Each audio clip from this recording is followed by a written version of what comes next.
Welcome back to another episode of Rock Boys Football, Oregon Ducks 2024 high school class superlatives going down. This is one of my favorite episodes to do every single year, where you go back and take a look at the freshmen that are coming into the Oregon Ducks program and evaluating and giving out some superlatives, and kind of gives you the chance to take a bird's eye approach and bird's eye view of what Oregon has coming in this 2024 class. For the Oregon Duck fans that have been rocking with the boys for the last couple of weeks and months, you guys know how big of a fan I am of this recruiting class that Dan Lanning has brought in. We got 5 superlatives to give out. The first one going to the player that I think has the highest first-year impact, a true freshman that can step on the field and provide a ton of juice for this Oregon Ducks team. Number 2 is the player that I think is going to be the highest NFL draft pick in this 2024 class.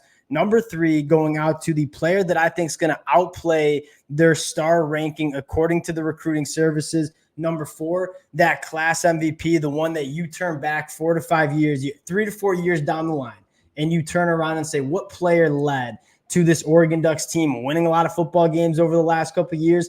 That's going to be the class MVP. And then number 5, that high risk, high reward prospect that has a ton of potential, but still has some question marks that you want to see play out. Really excited to get into this one. Before we do, just want to say thank you to you guys and a massive shout out to the Oregon Ducks fans. This is a program that's been a blast talking about, a blast covering on the recruiting trail. Many of you guys know this is one of my favorite aspects of college football: roster construction, evaluating this high school talent. Cannot thank you guys enough for all the support you guys have shown the boys. If y'all do enjoy the content, consider subscribing to the channel. And after this, the full attention goes to Oregon, Dan Lanning, building that 2025 class out. We'll continue to keep you guys updated in that department. And without further ado, let's get into this one.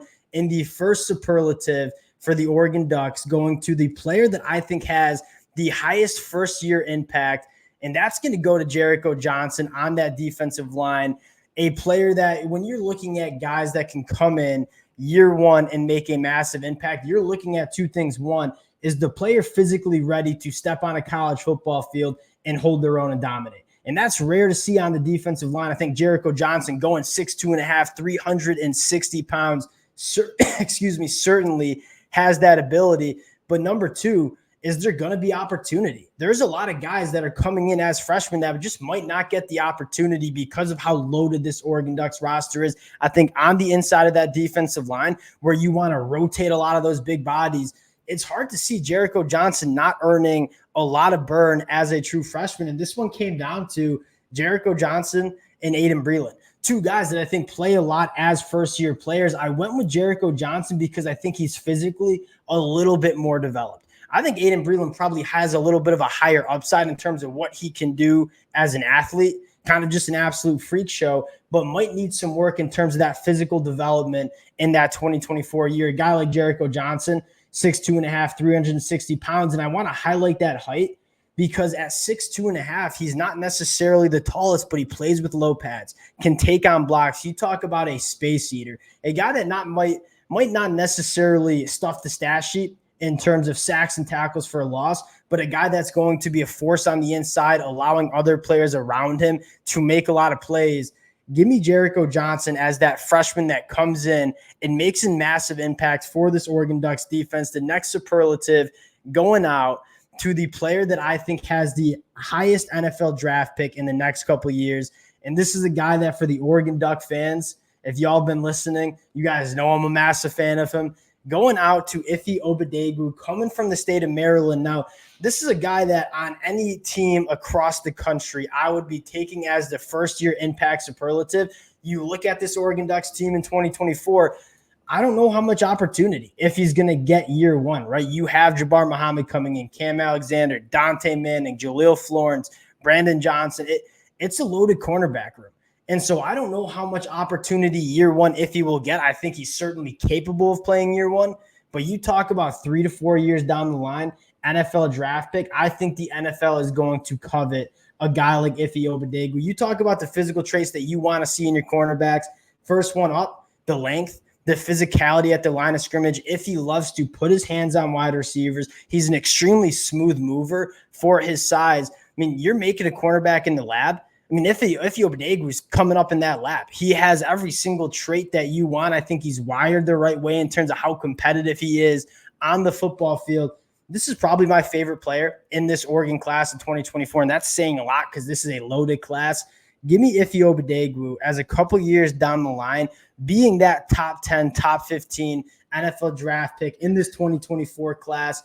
Next superlative up, we're going to the player that I think outplays their recruiting ranking, and I'm going to go to a guy that's ranked relatively high, but another one of my personal favorites in this class of 2024, and that's going to linebacker Braden Platt from the state of Washington. Very similar conversation we had with Ife Obadegwu.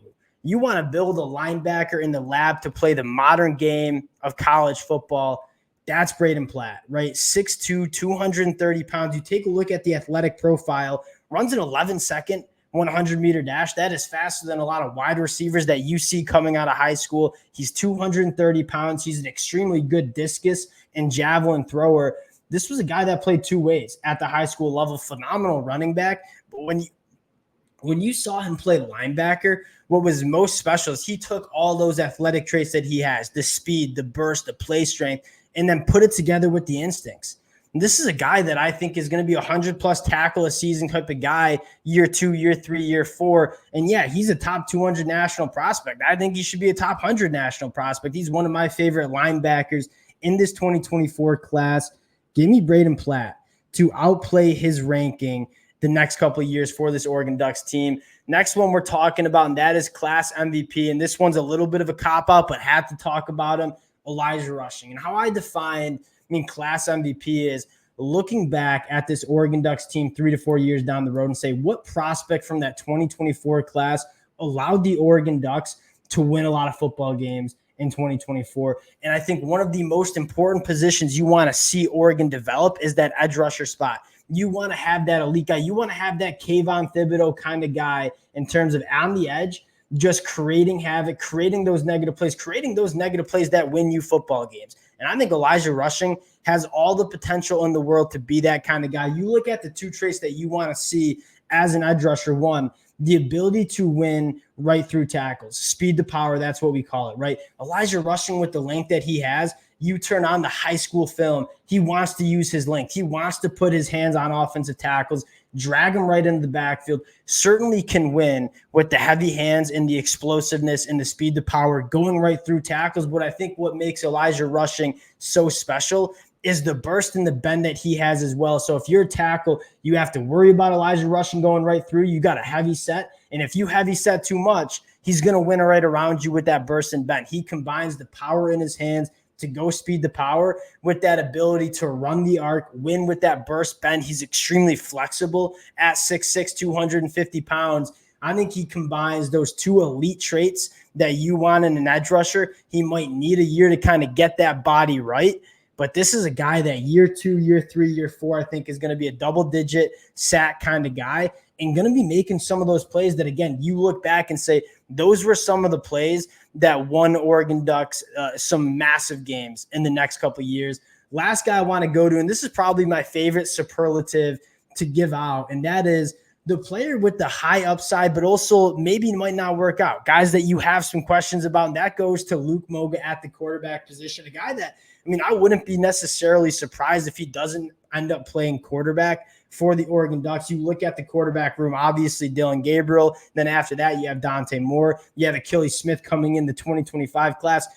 Luke Moga, there's a chance that he doesn't end up playing quarterback for the Oregon Ducks. And I think he certainly is athletic enough to play other positions, but if he puts it together, you're talking about a 6'2", 200-pound quarterback that runs a 10.5 100-meter dash, one of the fastest players on the field. He has some really good arm talent. The only question is he's only played 2 years of quarterback at the high school level and hasn't necessarily been a world beater at it, but he's a guy that the upside, if you combined all those traits and it all comes together at that quarterback position, you're talking about a true dual threat quarterback that can get it done with his athleticism, but also a guy that there's a reason they switched him to quarterback. There is a lot of arm talent with Luke Moga. If he puts it together with the arm talent, the athleticism that he has, This is a guy that could be a really special quarterback come year 3, year 4. Wouldn't expect him to play much quarterback for the Oregon Ducks over the next couple of years. Again, just the nature of how this Oregon Ducks quarterback room looks. But man, if he puts it together, a really fun quarterback prospect for the Oregon Ducks. That'll do it for Superlatives. Again, there's a lot of guys that I had to leave out that I'm a huge fan of. Aaron Flowers comes to mind. Aiden Breland comes to mind.